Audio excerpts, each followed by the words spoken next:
આ અમારી જીવનસાથીની YouTube channel છે અને યુટ્યુબમાં જોતા હો તો સબસ્ક્રાઇબ કરો, ફેસબુક અને ઇન્સ્ટાગ્રામમાં જોતા હો તો ફોલો કરો અને પૂરો વિડીયો જુઓ.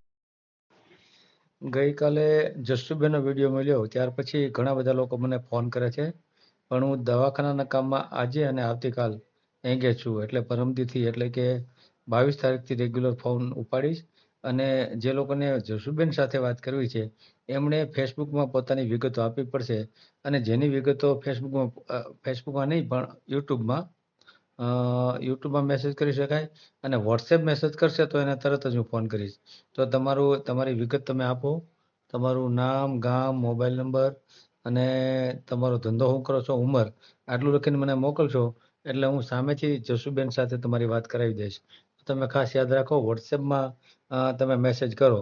જેના વોટ્સએપમાં મેસેજ પડ્યા છે એને ગમે ત્યારે હું કોન્ટેક્ટ કરાવી દઈશ. તો આ ખાસ ધ્યાન રાખજો. અને આવતીકાલ સુધી હજી ફોન ઉપાડીશ નહીં, પણ પરમદીથી રેગ્યુલર ફોન પાછા ઉપાડીશ. તો આ વિડીયોને ખૂબ શેર કરો. આ ચેનલ જીવનસાથી શોધવામાં સરળતા રહે એટલા માટે બનાવવામાં આવેલ છે અને આમાં કોઈ ચાર્જ લેવામાં આવતો નથી. એ અમારી સાથે વાત કરશો તો તેનો વિડીયો યુટ્યુબમાં મૂકવામાં આવશે. આ ચેનલમાંથી ક્યારેય વિડીયો આપણે ડિલીટ કરતા નથી. અને જો ફરજ પડે તો કોઈ પણ શૈક્ષણિક સંસ્થા હોય, વૃદ્ધાશ્રમ હોય અથવા અનાથ આશ્રમ હોય એમાં 5000 રૂપિયા ભરશો તો વિડીયો ડિલીટ કરવામાં આવશે.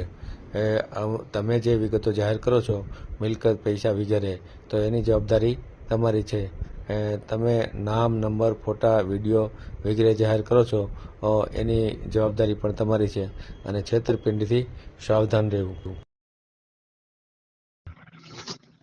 હાલો, હા બોલો.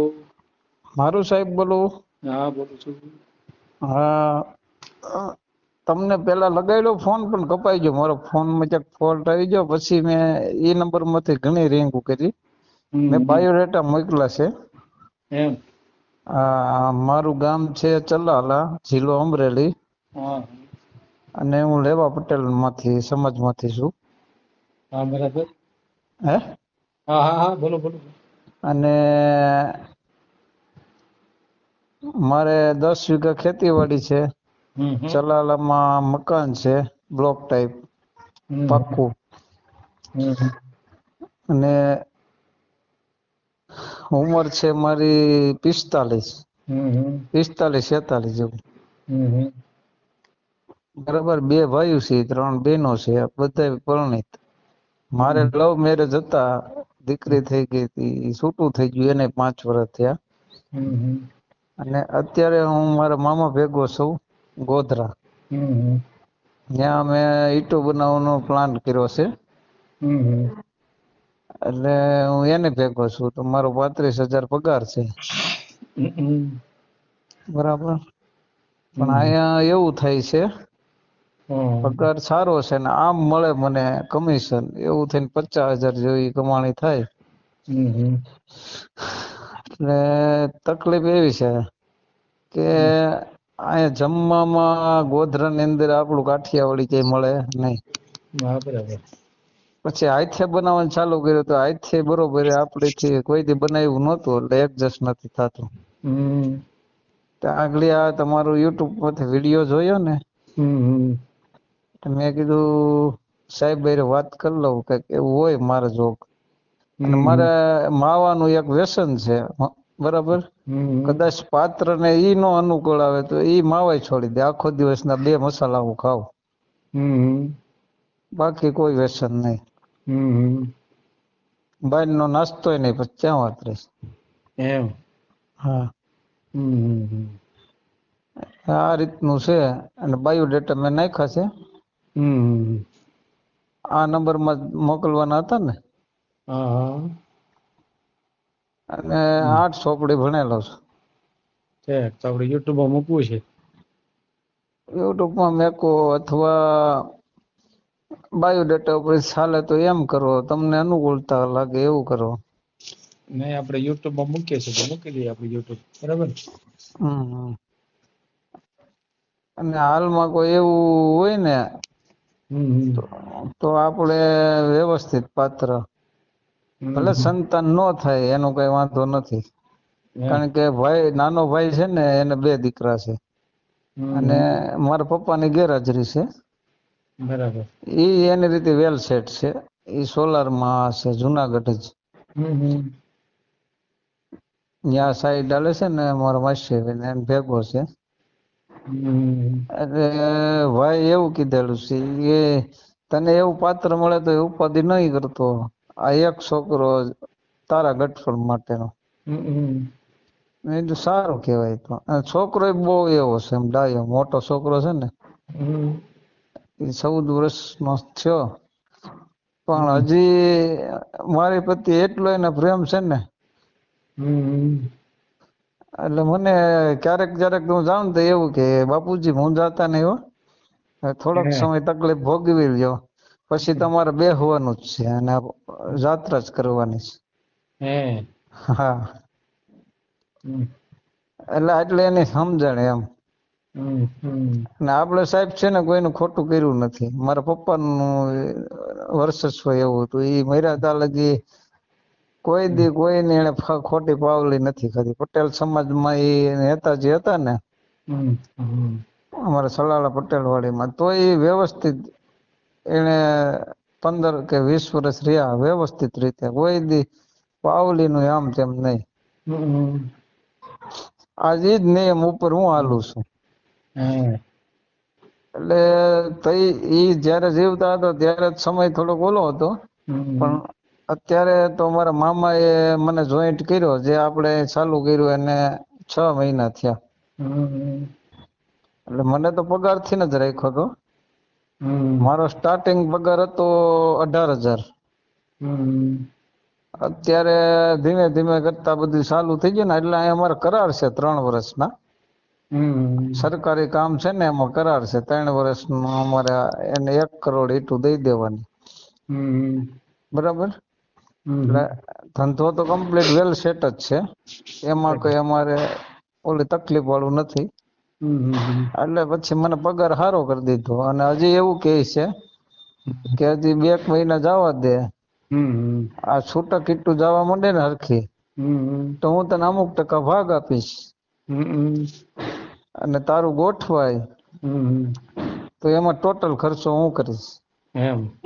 હા, એટલે નહીં, એ બોયલા એ કરે છે. આ પગારનું તો આપણે એને કીધું નહોતું. મેં કીધું પેલા હું હીરામાં હતો, મેં કીધું હીરા કરતા તો આ બધી વસ્તુ સારી, આપણે નોલેજ મળે અને અનુભવ થાય.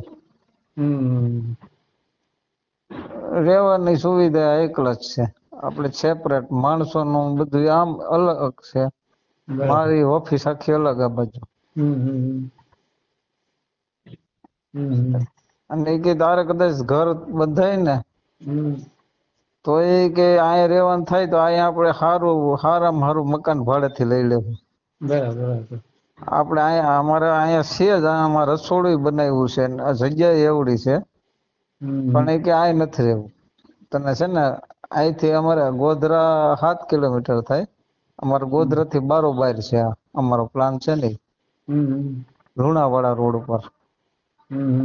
એટલે કે આપણે ગમે બાયુ મણ આવે ને સેફટીમાં જ વ્યવસ્થિત. અહીંયા આપણા ગુજરાતી ગણાય રહી છે. એટલે એટલો એનો મામાનો સાથ સહકાર છે.